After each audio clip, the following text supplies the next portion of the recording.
A Springfield mother said she returned from a trip to see her dad to find her baby daughter's leg twitching. Soon the twitching began to affect the baby's entire left side.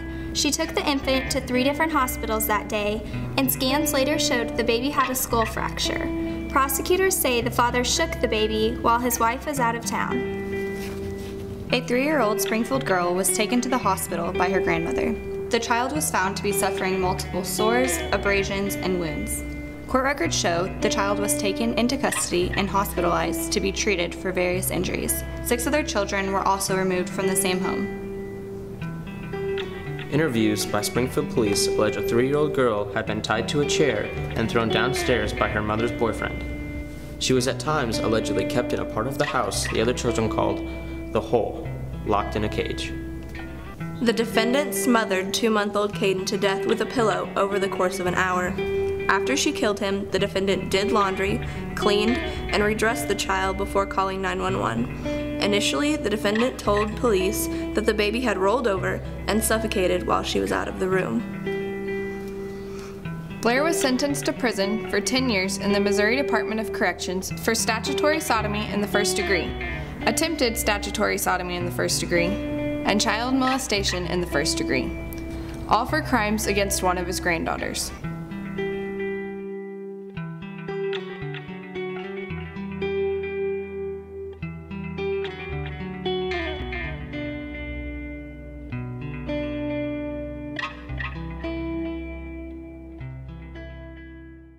Those 5 separate stories of abuse all took place here in Greene County, Missouri. For years, this county has led the state in reports of child abuse. Over 72,000 reports were made just 2 years ago. That includes neglect, physical abuse, and sexual abuse. In an otherwise peaceful, safe part of the world, what's happening to some children here truly is a crime. It is apparent that for some kids, the most dangerous place in Southwest Missouri is the home. Some of what you're about to see and hear may be too intense for some viewers. Here's reporter Savannah Steffen.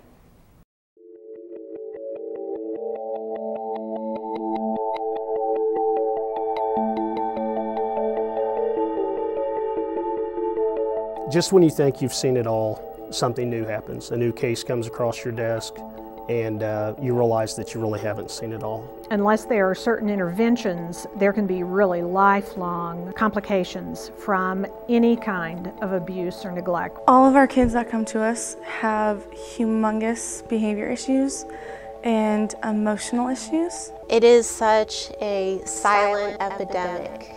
Child abuse is one of our county's darkest problems, with no easy answers. Slowly, we are starting to have more conversations about the abuse suffered by our children, from infants all the way through teenagers. There are dedicated people on the front lines battling it every day.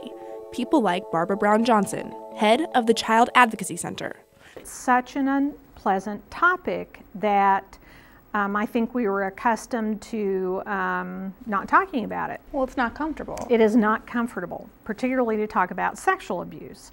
And as I always tell groups when I go out to talk, if we hide our heads in the sand, we help people hurt kids, because that's what they bank on. They bank on us not wanting to talk about this, not wanting to learn, what does a perpetrator look like, not wanting to know how are different ways that we can spot, someone who abuses a child or an abused child.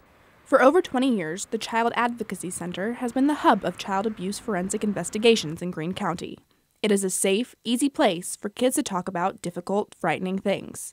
Before it opened, families would have to see numerous agencies, and children would have to repeat their stories of abuse over and over.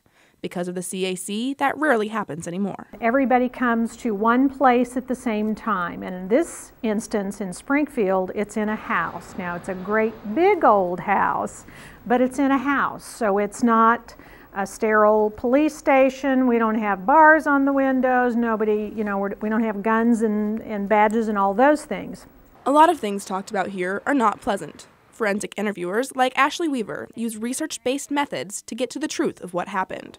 She has interviewed kids as young as 2.5 years old, all the way up to 18. Her training and compassion are important to the process. If you know that you can just be a little bit of their life to help them out, or be that bridge for the adults to believe what they're saying and understand that oh, that does make sense on what they said, or oh, that matches up with what mom said. I mean, if you just even make that connection or help them out just a little bit, then you've done your job. Do you get kids in here that might lie about what they've been doing or what's happened to them? Oh yeah, we always testify in court, you know. Do kids lie? Of course they do. Do adults lie? Of course they do. But we know that statistics show that less than 2% of kids actually lie about abuse. A multidisciplinary team made up of children's division workers, law enforcement, and juvenile officers can hear the same story at the same time, thanks to a special setup here at the CAC. Older kids are interviewed in this room using a two-way mirror, while investigators watch and listen from the other side. The forensic interviewers wear an earpiece so they can receive questions from the other room. This is our we call our overflow interview rooms. Younger kids are also interviewed here. Cameras send a live feed to investigators nearby as Ashley uses another tool to gather information, anatomical dolls. And we use an anatomical doll if a child is having problems talking about what's happened to them. We'll use them if a child maybe doesn't have the words. If a child is very, very young and they don't understand, they can't tell us what's happened to them, they can only show us with the dolls what's happened to them. Well, where were your hands at? Well, I put them back here. And so that showed bent over the, it gave validity to what he was saying. I'm bent over the bed. Mommy told me to bend over the bed. I put my hands back here to block it, and that's why I have, the cuts or lacerations across the hand. So yeah, we use them for physical, we use them for witness, we use them for sexual, so you use them for a lot of different things. There's a hat. There are also kid-friendly physical exam rooms with plenty of images and color. It's where safe or sexual assault forensic exams take place. On site, we have specially trained nurse practitioners and medical assistants whose job it is to do a head-to-toe physical on the child and to look for evidence of abuse or neglect. So for instance, if it's a sexual abuse exam, then if the child allows, we will take a look at the genitals and see if there is any evidence of any recent rape or anything of that nature, or sexually transmitted disease. Before any child is interviewed or examined at the CAC, there has to be an official investigation. Often that means county investigators are reacting to a hotline call from a mandated reporter, someone required by law to notify authorities if they suspect abuse or neglect. In Missouri, the most common mandated reporter is a school official, such as a teacher, counselor, or administrator. Health professionals, social workers, and foster parents are also mandated reporters, who are expected to protect kids. Making a hotline call to this number, answered in Jefferson City, can lead to an official investigation in any county in the state. The hotline is operated 24 hours a day, 7 days a week. In 2012, the state of Missouri received over 62,000 calls, reporting more than 92,000 children as possible abuse victims. Crystal Montiel and Tabitha Aylshire are investigators for the Greene County Children's Division. When the call is referred to them here in Springfield, they are on the clock. Whenever we do get these reports that are generated, we have a limited time frame of when we can go out and see the child and verify that that child is safe.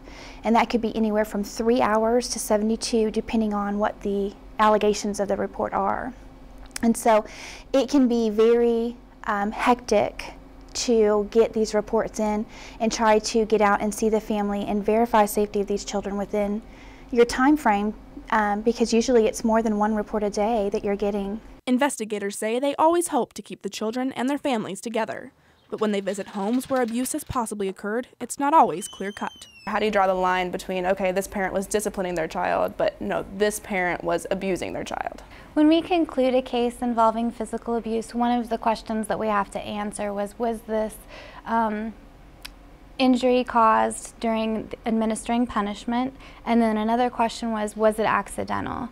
I've had circumstances where it may have been a typical spanking, but the child moved or something happened. We've even had children that their parents may have grabbed them and injured them more than they thought that they did. You have to take into account what the parent says, but what the child said. I think there's a lot of misconception about, oh, you can't spank your child, we're gonna come and get you. That's not it. And we do take into consideration that parents have to discipline their kids. Parents also have to provide food, clothing, and shelter for their kids. Sometimes they can't, sometimes they won't. neglect is all too common. We're not talking just a little messy or some clutter or some things on the floor. Unsanitary is very, very filthy. Roaches usually, we can see just lots of infestations besides roaches. Feces on the floor, urine on the floor, lots of different things. The most common type of abuse is neglect. It can also be, sometimes people find this very surprising, it can also be one of the most damaging to a child. Abusers are often confronted first by law enforcement. Recently retired Springfield Police Sergeant Mark Deeds now patrols Ozark schools for the Discretion County Sheriff's Department. His last 4 years on the job in Springfield, he was over the unit that looked into crimes against children. Depending upon what we as law enforcement find in the home will kind of dictate the direction that we take at that point. We may have to take emergency custody of the children if we find that the living conditions are not appropriate, if we find that there's physical abuse, if we see bruising on the children, if we find a meth lab, if mom and dad are being arrested, if the guardians are being arrested, we're going to take that child into protective custody, and law enforcement has the legal right and authority to do. 5 detectives working under Deeds were responsible for 30 cases each every month. And so that's 150 cases that any given time that they would have open that they were working on. So anytime that it involves children being assaulted or being hurt, it's too frequent. So many crimes against children here in our own backyard, but there is something else in our backyard that plays a key role in child abuse. So many times when authorities show up to investigate a case, they find drugs and alcohol, and adults unable to handle their own lives, let alone the lives of their children. Anywhere there is lots of drug use, but in particular meth, there is also lots of sexual abuse. We would see drug abuse and drug use in the majority of our homes. We saw a lot of our perpetrators, they themselves were drug users. It's kind of the perfect storm. Lots of rural areas, quite a bit of poverty in this region, and high drug use, and in particular meth. So I think we're kind of unique in that way. Lots of things exist in these homes behind closed doors that most community members have no idea that exist.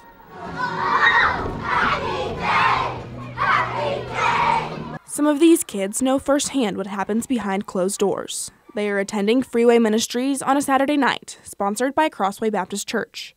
Just downstairs, their parents are getting valuable life lessons. That's important because many of the adults in this audience spend their days in halfway houses, homeless shelters, and even jail cells. This service lets them stay connected with their families once a week. The person leading the service is John Stroop. I can call them out on their junk. I can call them knuckleheads. I can tell them quit wasting their lives, quit being deadbeats, and they don't put a wall up on me because I've been there. Stroop did prison time himself and doesn't mince words about what drug users are doing to the kids around them. A drug addict or a drug dealer are the same as a child abuser or a child molester, and I'll tell you why. One reason is because they take from a kid what they can never get back again.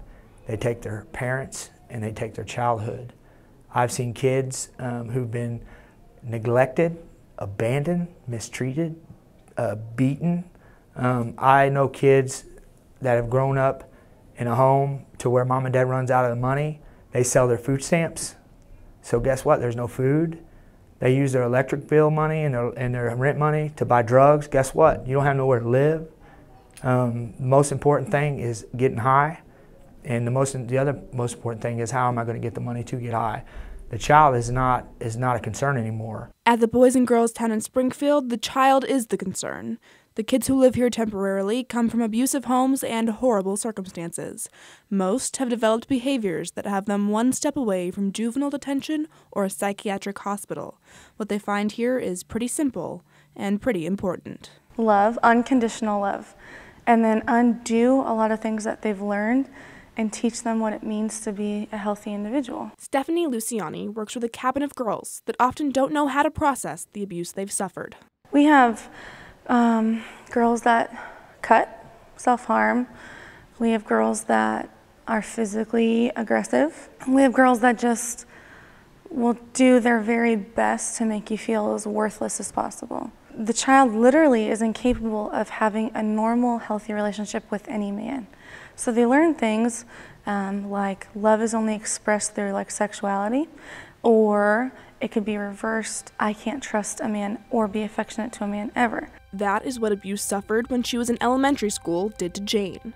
Happy and enjoying her childhood, until one day when she and her family were visiting her grandfather. I remember being on his lap, and he just kind of held me tightly in the living room, actually. So there were people just in the next room. There were people passing in and out of the living room. And he just kind of put his hand up my shorts. I was wearing pajamas, and fondled me. Molested by a man who was a church and community leader, Jane found it impossible to tell anyone because she didn't think they would believe her, so she kept it all inside. I really, really, really struggled for a long time when I was younger. I remember doing things like just sitting in my closet, just by myself, because I felt safe there. It was a one-time incident for Jane, but it was traumatic. It wasn't until she sought therapy years later while she was in college that she could crawl out of that dark place that her grandfather had put her in. Being around men, pretty much any older man, was unbearable. Abuse has lasting effects, and keeping it bottled up almost never works. When things happen, you really should talk about it, because if you don't, it can really, it's just devastating. It can be really devastating. Jane has a family of her own now, and she raises them with an awareness of something she learned a long time ago. Even the best of people can turn out to be the worst. The Victim Center on Boonville provides free of charge help and hope that any person, man, woman, or child will need in the aftermath of a violent or sexual crime. They have 70 victim advocates standing by, ready to assist. Since the abuse victims often don't feel comfortable contacting law enforcement, this is a place they can find hope and support. We are here to be, if nothing else, their friend, and to be that person that can support them through those difficult situations.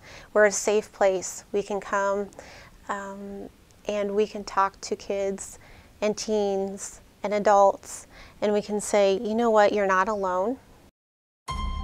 Feeling alone and hopeless, this 20-year-old we'll call Chris suffered abuse at the hands of his father, then his mother, at a young age. He didn't know about the Victim Center, but he knew firsthand about a life that seemed like one long nightmare for him and his 3 siblings. It started out with just my biological dad. He would force us to watch porn. He would make us do stuff with each other, do stuff with him, and then he got our biological mom involved. She was the type of person that just went along with whatever was going on. After the abuse, whether it was physical, mental, emotional, or sexual, he would read from the Bible saying, this is our fault. We were bringing it on ourselves because we are sinning. Chris suffered abuse as long as he can remember. He eventually got away from his biological parents, but the scars are there forever, and so is guilt. Most teens, for some reason, feel like I should have been able to stop it, or I should have been able to protect my brother or sister, or I should have been able to stop my dad or the neighbor or whoever the offender was. I could have cared less if all the abuse happened to me. I would have preferred that. But to hear my sister scream in the other room when it was happening, or to find her crying in her bedroom afterwards, just tore me up. Chris recalls going into his drunken father's bedroom, ready to end the abuse once and for all. I held my biological dad's shotgun twice to his head and a knife to his throat 3 different times while he was asleep. And I could have ended it and stopped the abuse from my siblings. Yeah, I was never actually able to do it. Chris admits he acted out for years. Shoplifting, stealing, getting into fights at school, depression and suicidal thoughts, and even cutting himself. It took a lot of therapy to get him to a surprising place in regard to his abusive parents. I feel like if I deserve a second chance, then they deserve a second chance. Chris's life has gotten on track for the most part. He got into college and says he no longer thinks of suicide and is looking forward to the future. But a teenage girl we'll call Beth has had trouble doing that after the physical abuse suffered at the hands of her mother. I don't remember what I did, but she had slammed me on my bed and she started choking me. One time I made her mad. She hit me and gave me a fat lip. I couldn't take it anymore, so I left. Beth lost her virginity at 16, and that's when her mom became abusive, both physically and verbally. She still calls me a whore and slut, and I still don't live with her. And she still calls me those names. Like, that messes up with your head. Honestly, does that really prove that your mom loves you? If she's willing to call you a whore, slut, skank, anything like that? The abuse Beth suffered contributed to a diagnosis often associated with soldiers after a battle, post-traumatic stress disorder. I have PTSD. I, on occasion, wet the bed. And I'm 19 years old. It's important to note that both of our young victims suffered abuse from family members. That's not unusual. Child abusers usually find their victims in the next room. The most common perpetrator of child abuse, all kinds of child abuse, is the biological parent. Bar none, hands down, across the nation, not just in Springfield. This is national and international statistics. And there is an even more specific profile experts are aware of. The average child molester is a white male, ages 27 to 38, married with 2 children. Do you know anybody like that? Brandy Bartell, like other professionals in this field, has seen plenty of victim blaming through the years. And she says it's time to stop asking how young people could put themselves in such vulnerable positions. Instead, it's time for the community to take a different view. How dare somebody take advantage of that teenager who was maybe not able to make good decisions for themselves?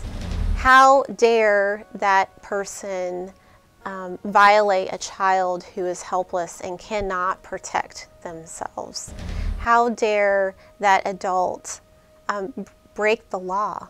We pay way more attention in our state and in every state to what the big people need, and only this much attention to what the little people need. And call me crazy, I think it needs to be flipped. Once abuse is determined and the legal system gets involved, it may mean a child has to go to court to testify against a parent or loved one. Can you imagine how hard that must be? There is one organization that does everything they can to make it a little easier for the kids involved. They will tell you they have a passion for 2 things, the safety of children and bikes.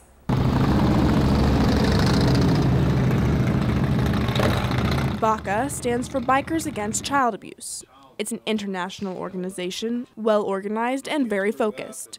They will do whatever it takes to protect children who have been abused. We feel as though children should be in a safe environment. There's no reason for a child to ever be in fear, so that's why we're here, so that children can enjoy their life like they ought to. We will stand guard 24 hours a day, 7 days a week, 365 days a year, whatever it takes to make that threat go away or until that threat goes away. No one will get between us and that child. It just won't happen. That kid will not be abused again. We show up in mass, we show up as a chapter, we show up in motorcycles, obviously. As you can imagine, if you see something like that walking into or riding into your neighborhood, into your street, certainly sends a message to not only the perpetrator, but also all the parties involved with that, that we are already a part of that child's life. And their presence certainly makes a statement. Most times we are also with them inside the courtroom, and they have a view of us across the room that gives them a sense of safety. You know, you get sick of hearing about these things.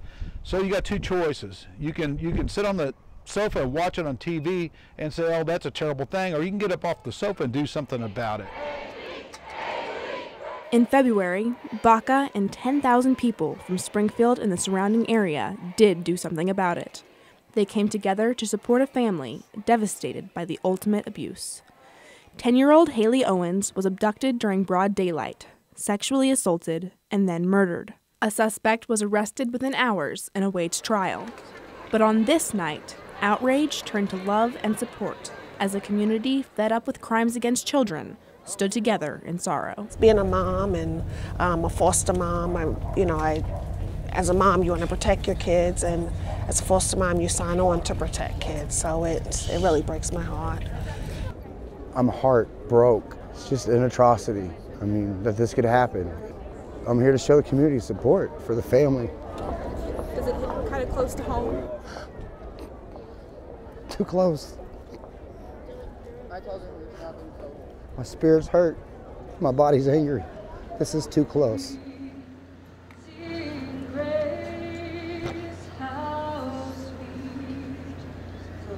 I think it's fantastic that something that was spawned out of hate and perversion just, was turned into love and a huge outreach from the city. So.